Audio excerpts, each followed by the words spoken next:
ভারতের মাননীয় প্রধানমন্ত্রী শ্রী নরেন্দ্র মোদীর নেতৃত্বাধীন সরকারের অবিস্মরণীয় ১২ বছর পূর্তি উপলক্ষে আজ সাব্রুম নগর পঞ্চায়েতের উদ্যোগে এক বর্ণাঢ্য জনকল্যাণ শিবিরের আয়োজন করা হয়।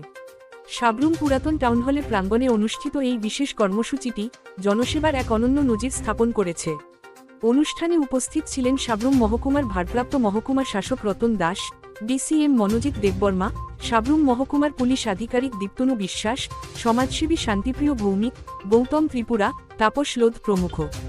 অনুষ্ঠানে পৌরোহিত্য করেন নগর পঞ্চায়েতের চেয়ারপারসন রমা পোদ্দার দে। প্রান্তিক মানুষের দোরগোড়ায় সরকারি সুবিধা পৌঁছে দেওয়ার যে যাত্রা শুরু হয়েছিল, আজকের এই শিবির তার এক মূর্ত প্রতীক। এদিন সকাল থেকেই স্থানীয় বাসিন্দাদের ব্যাপক উৎসাহ ও উদ্দীপনা ছিল লক্ষণীয়।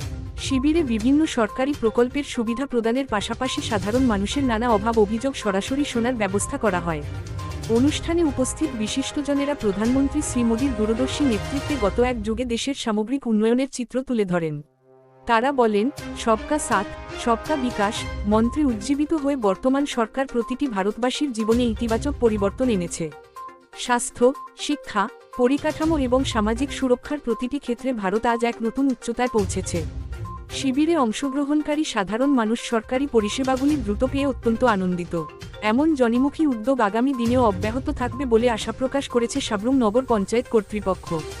আজকের এই কর্মসূচি কেবল সরকারের ১২ বছরের সাফল্য উদযাপনই নয়, বরং আগামী দিনের উন্নত ও সমৃদ্ধ ভারত গড়ার সংকল্পকেও নতুন মাত্রা প্রদান করেছে।